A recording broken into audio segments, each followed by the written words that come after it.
Hey, everybody, and welcome to Build and Breakthrough. I'm your host, Hunter Harris, and it's just me again today. I've been asked several times recently and many times over the years to talk about GDPR CCPA compliance. It's something that's come up a lot in my client calls and something that's come up in interviews pretty regularly. But it's something that I haven't talked about on the podcast very much, and something that I think could be extremely valuable to some of the founders listening here, in part because I feel like compliance is often misunderstood by a lot of people. It's viewed as kind of a large burden, but at the same time, appropriately complying can be a very significant moat for your company. It can unlock sales, it can protect your business, it can open up new technical streams. There's a lot of advantages to making sure that you're appropriately addressing compliance. So, GDPR is the General Data Protection Regulation, and CCPA is the California Consumer Privacy Act.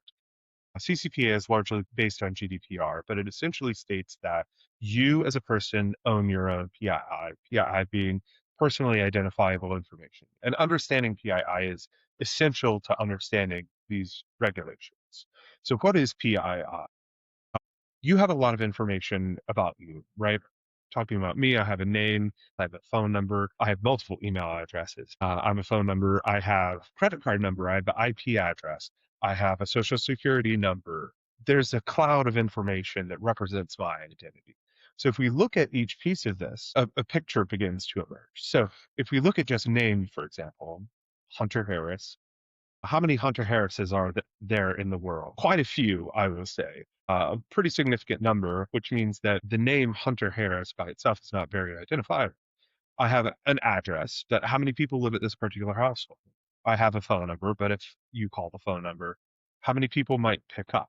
So by itself, a name is not especially descriptive. A phone number is not especially descriptive. An address is not especially descriptive, especially if it's a commercial address. However, when you start bringing pieces of data together, you can glob data together to get a personally identifiable piece of information, which is to say your name plus your phone number plus your address. There is probably only one person that represents, right? And so that's now personally identifiable. Relatedly, IP address, as an example, IP address by itself, probably not especially identifiable. It may represent a dynamic DNS, but when you combine IP address with other pieces of information like a name, there's probably only one Hunter Harris at my IP address, for example.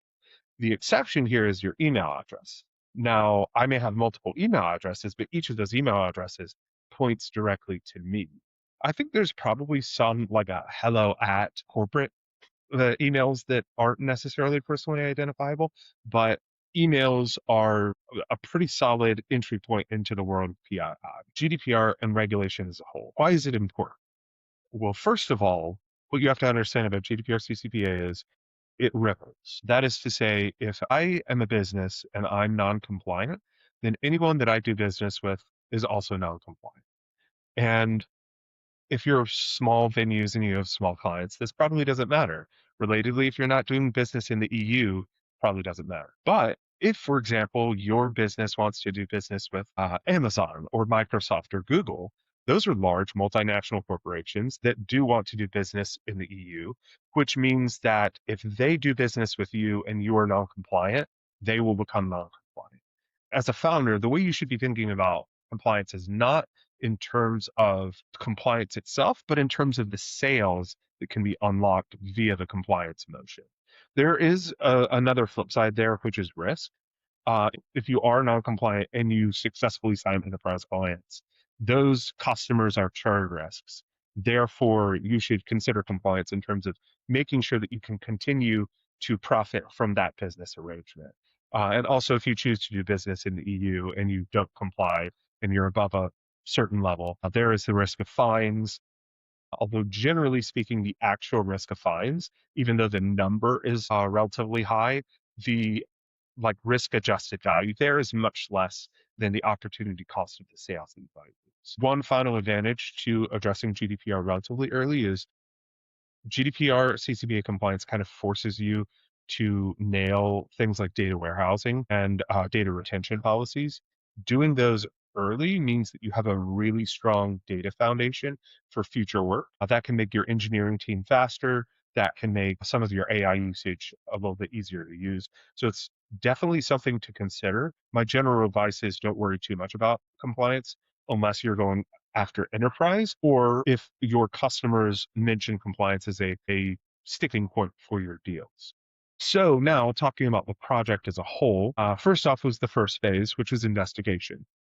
This was a period of time in which I sat down with my product here and we went and we really made sure that we understood the data foundations of the company that we were at this time. It was a long, arduous process of literally, we looked at every table and every database across a series of microservices. I looked at the fields there, pulled data back, and tried to establish where PII was and how much PII exposure we had, and whether or not we were actually compliant with the previous redaction and removal requests that we had received through the GDPR process. We did discover that we were totally non-compliant. We had a system that no-opt, which is to say it was a system that checked the wrong record for the wrong information and then did nothing with it. So fully non-compliant. We also had PII scattered all over, which is to say, this was clearly going to be a very large project, not something that we could just trivially knock out because PII was everywhere. And how the organization was structured, all the engineers across all of the engineering organization would need to be involved in this in some capacity. This meant that we needed to get started ASAP to de-risk this project and to make sure that we were ahead of any potential slowdowns due to things like deadlines, et cetera, on all of the smorgasbord of engineering organizations. So, hopping into this, my principal goal was to, from an engineering angle, de risk this as much as possible, which means build an MVP, prove that it works ASAP. So, over the course of, I believe it was about a week, I built a Ruby package that allowed us to cover a few core capabilities. First of all, it allowed us to encode document PII. This is an extremely large advantage because by just documenting the PII, that meant that it was very explicitly written in the code base, easy for AI to pick up. Additionally, that meant that as things changed, we could very clearly see what was documented and what was not. And by documenting PII, we could hook it into systems that would interact with the PII based on that documentation. That meant that the future engineers that would be using this would not have a lot of work to do in terms of getting this set up. All they had to do was go assess their PII and then document it, and the system would take care of it for them, essentially.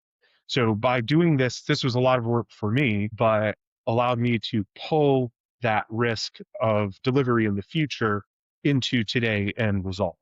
So once I had this software package that allowed us to cover these activities, which is to say documentation, which retrieval, if you will, anonymization, and then pulling the data back and storing it for return to the customer, essentially right to know kind of activities. We then built a workflow that would incorporate this. That way we could take inside of a given system, plug in a piece of PII, test whether anonymization could work, test whether retrieval could work, and then continue on.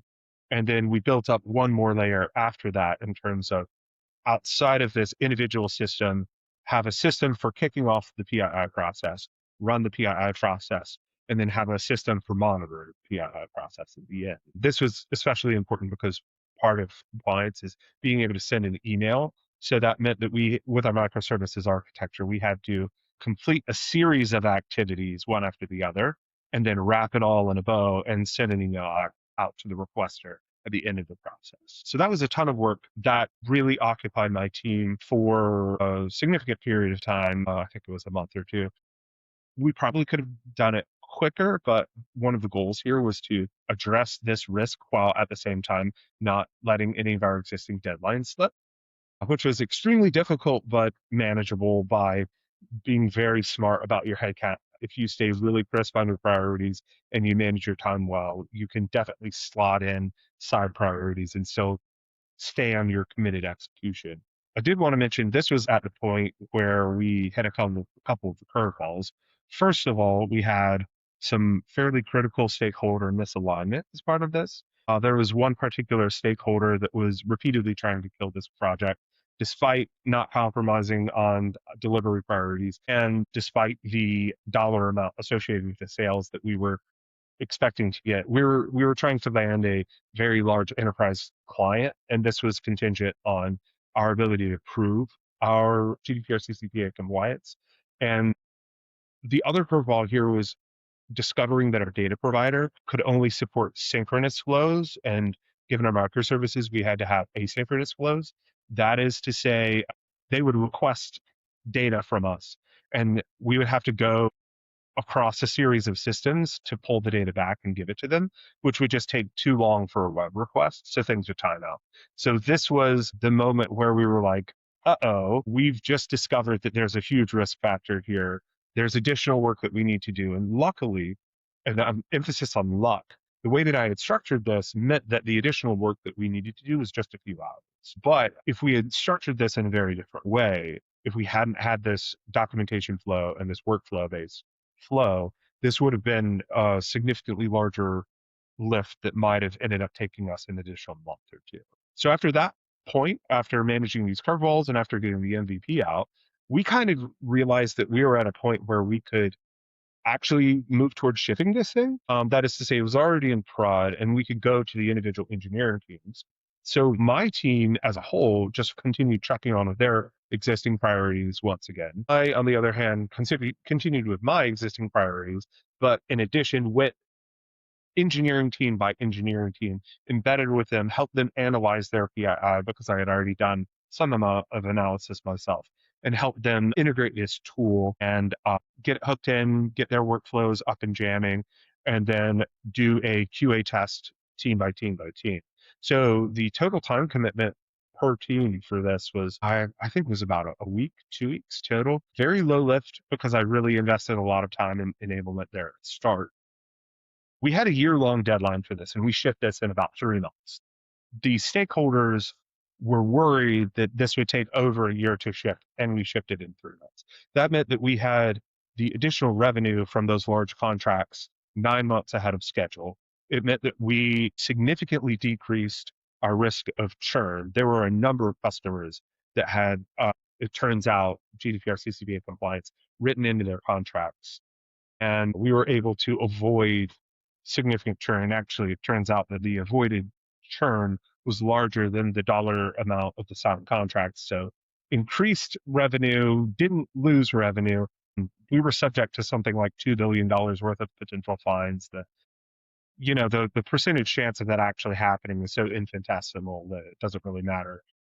Aside from saying the amount of potential fines was astronomical. And additionally, the tech that we built, essentially this module that I had built, allowed us to hook into more than just PII. It was configured just for PII, but with additional in-code documentation that allowed us to do things like anonymizing data as we transferred it over to test environments, which meant that we could spin up new testing systems much more rapidly. It meant that we could use sanitized data in our test suite, which meant that essentially our risk of bugs and our risk of defects went down significantly. So overall, that resulted in additional revenue, success for sales, success for marketing, because we had a great splash with landing this particular customer, and additional velocity and additional quality for engineering. So not every project works exactly this way. This was an incredibly difficult one due to, leading hundreds of engineers over a period of time. Going off into the wilderness and building something up front is always a bit risky. But also, it's frequently better to address the risk early in the project than to allow the risk to fester and then find out there's a lot more risk than you realized when you're moving towards shipping. I realize I'm being a bit general and not naming company names, but I'm not entirely sure if they'd be pleased about me talking too much about this. But it was a really cool project. It was one of the hardest things that I've ever done, really continuing to ship all of your deliverables while taking on a large, risky project with lots of uncertainty and then delivering it significantly ahead of schedule. But once again, this has been Build a Breakthrough. I'm Hunter Harris. Thank you very much for listening. I hope this is helpful. Please share, like, subscribe. We're on all the major podcasting platforms. We're on, you're watching this on YouTube, maybe you're listening on Spotify. But if you know somebody that's interested in starting companies and what it really takes to run them, especially B2B SaaS companies, please share this with them. We got a lot of exciting guests coming up, so I hope you're looking forward to future episodes. And until the next one, I hope you have a fantastic day. Peace.